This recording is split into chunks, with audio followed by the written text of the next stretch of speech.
So I know what you all are about to say, For those that look at my videos, you understand? Well, Langston, you said that you weren't going to do any more Tekashi 6ix9ine videos, and I did say that. But all of a sudden, this guy pops up and he's relevant again. You understand? So I didn't have any choice but to talk about him. I mean, when you talk about him, the numbers go up.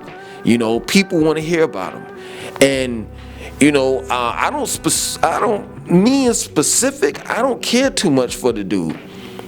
You understand? But other people want to hear about him. You understand? So that's the first thing. The second thing is, I know I'm late to the party. I know these things that transpired happened last week, a couple days ago. But,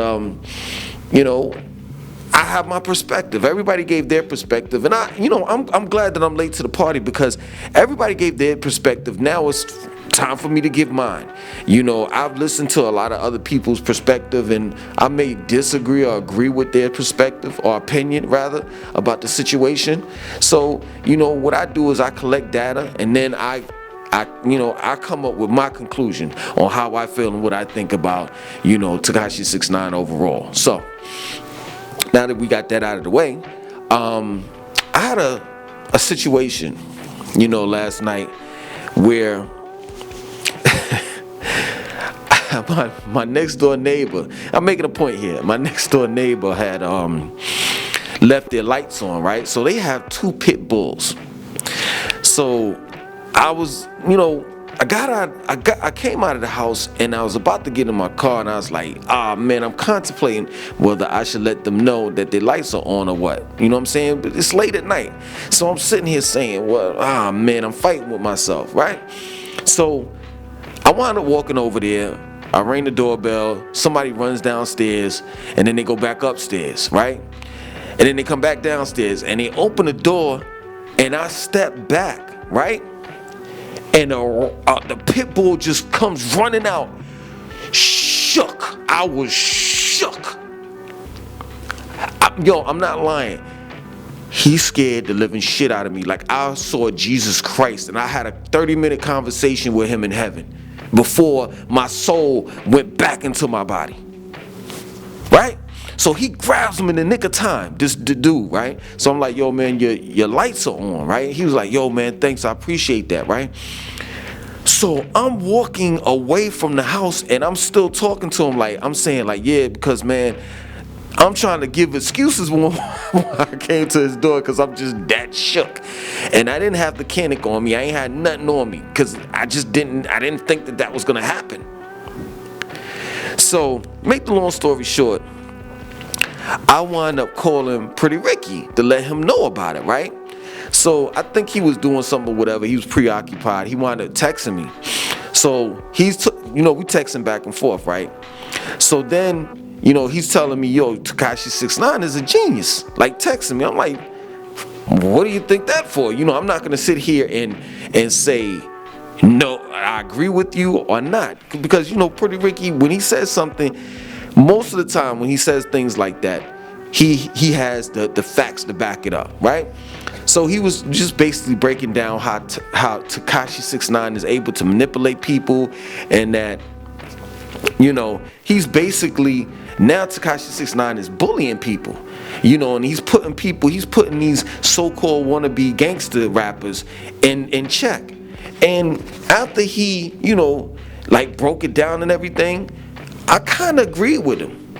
Like, he is a genius, but not in that aspect. You understand? Like, when I look at a genius, I look at someone that's a problem solver.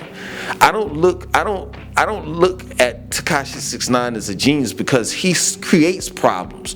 He's not a problem solver. He doesn't give solutions to problems. He's a problem, period. He causes problems. You understand? I would look at Tekashi 6ix9ine as more of a marketing genius. He's able to market his whole brand. His whole brand is based on controversy. And he's definitely a genius at that. He's able to market himself. For him to take on a whole or embrace the whole I'm a rat and put on a rat head and eat cheese and all of that stuff was just, to me, genius, hands down. Now, I'm not giving him the pass. I'm not saying, being that he's a snitch, that he gets the pass and he's able to, exist. You understand? Like in general pop, like he don't have to worry about security. Like he's good. That's not what I'm saying. I'm not for him when it comes to him snitching. You understand? Especially being that he put away a lot of young black men that didn't deserve to be put away for years upon years upon years. And if they did, guess what? Tekashi deserved that same type of treatment, because he was definitely the mastermind behind all of what was going on. So you're sitting here and you're literally telling someone that you want Chief Keef or this person hit, shot and killed, but you don't get no time for it. You get the 1, 2, 3 years. That doesn't make sense to me. And now that you're out, now you're making money again. Like, this man is not broke just because his album didn't do good. He still has this docu-series coming out. I forgot what is on Hulu or one of them those joints. So he's still making money, which makes no sense.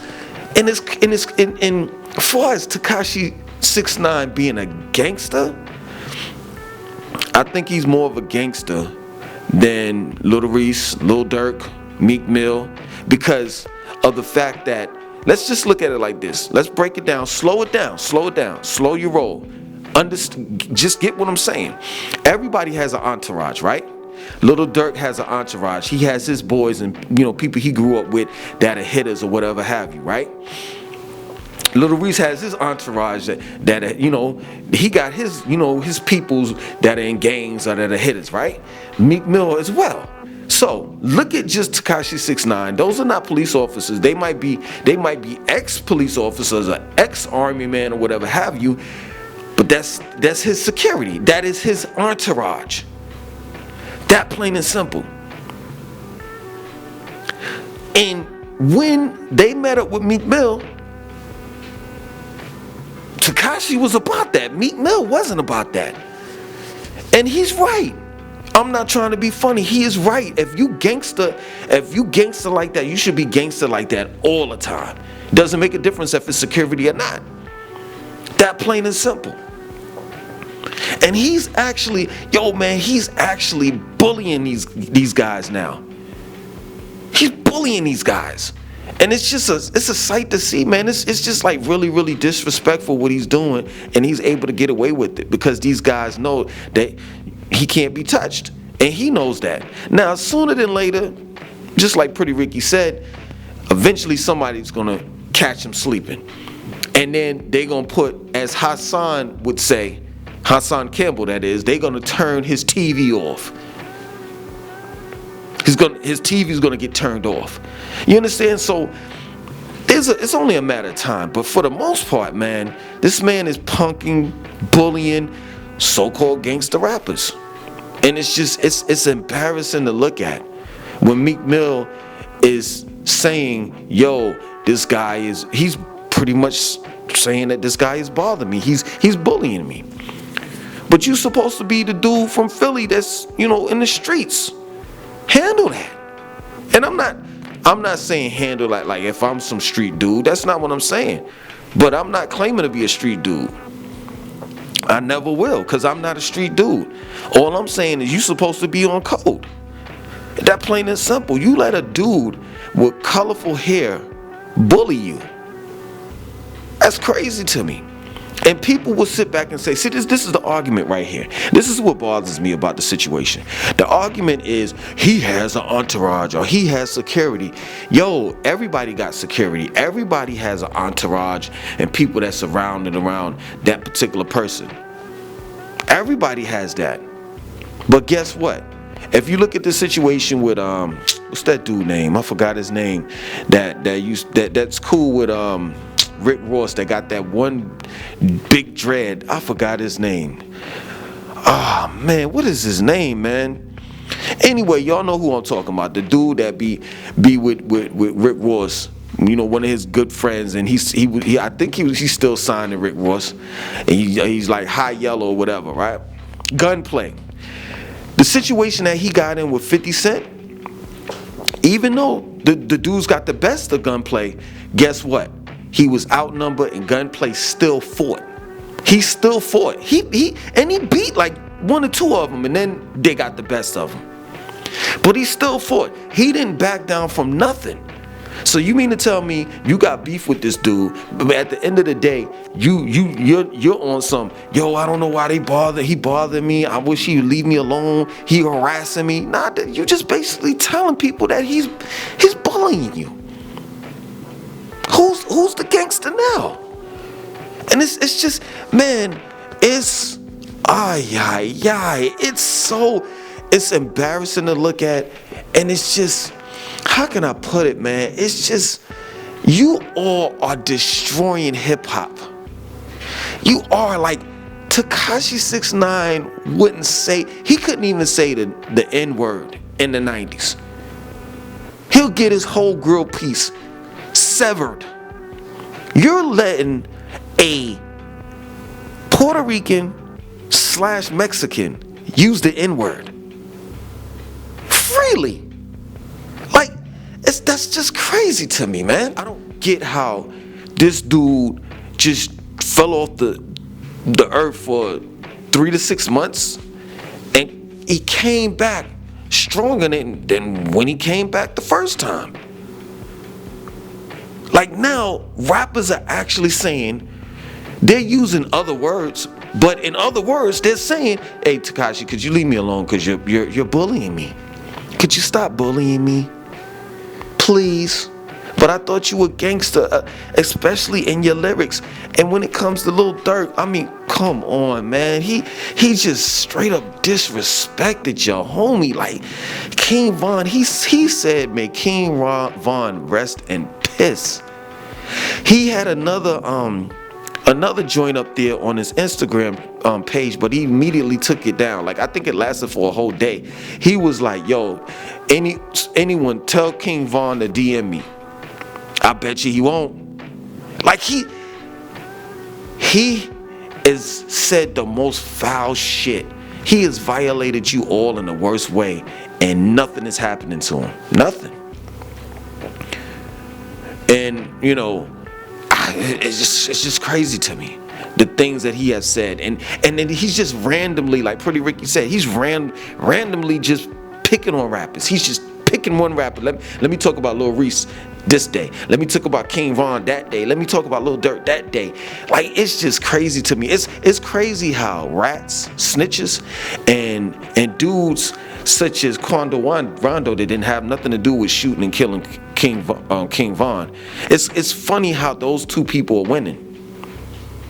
Like, Quando Rondo is still talking about King Von and how he had him deaded. That's just crazy to me, how it's just so much disrespect on the dead.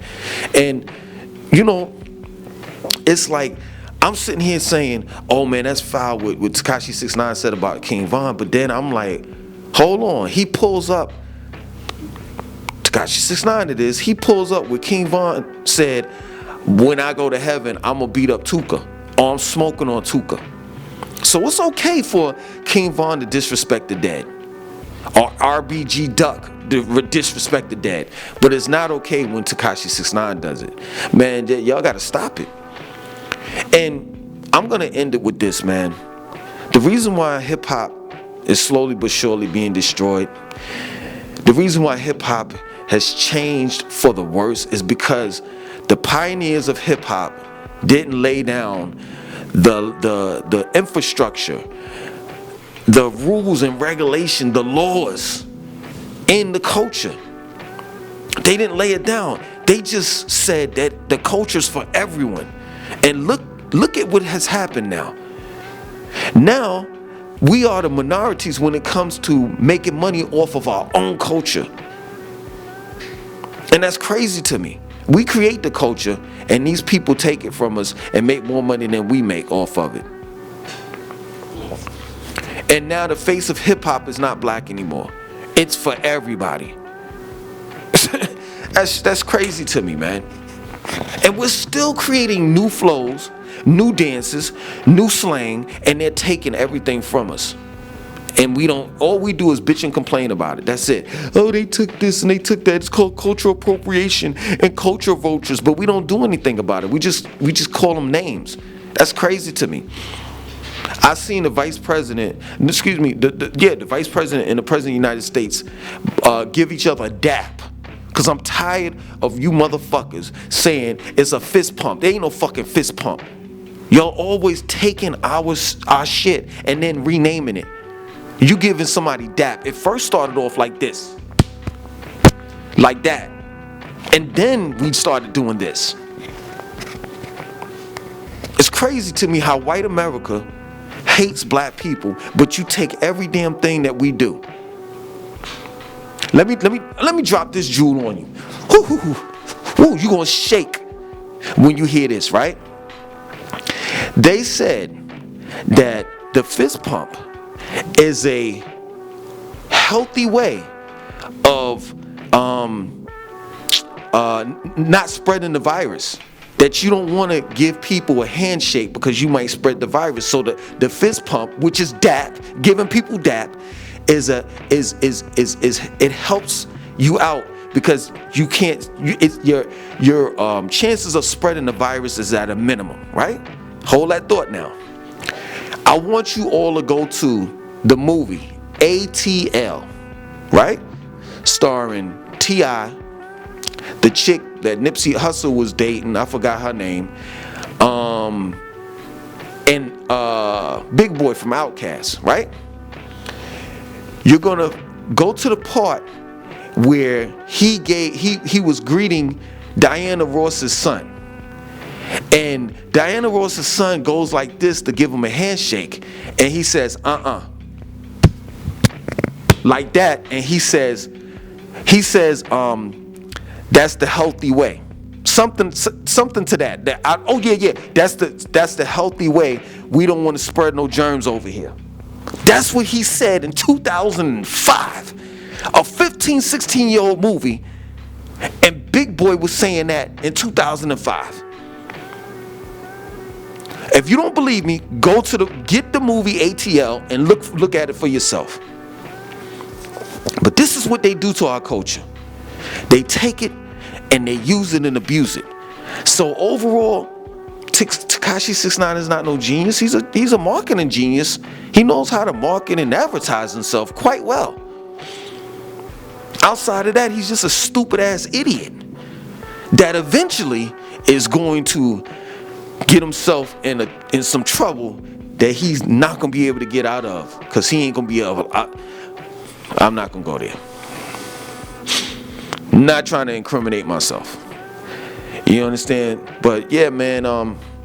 Overall, he's not even a gangster, because gangsters are not rats and snitches. That plain and simple.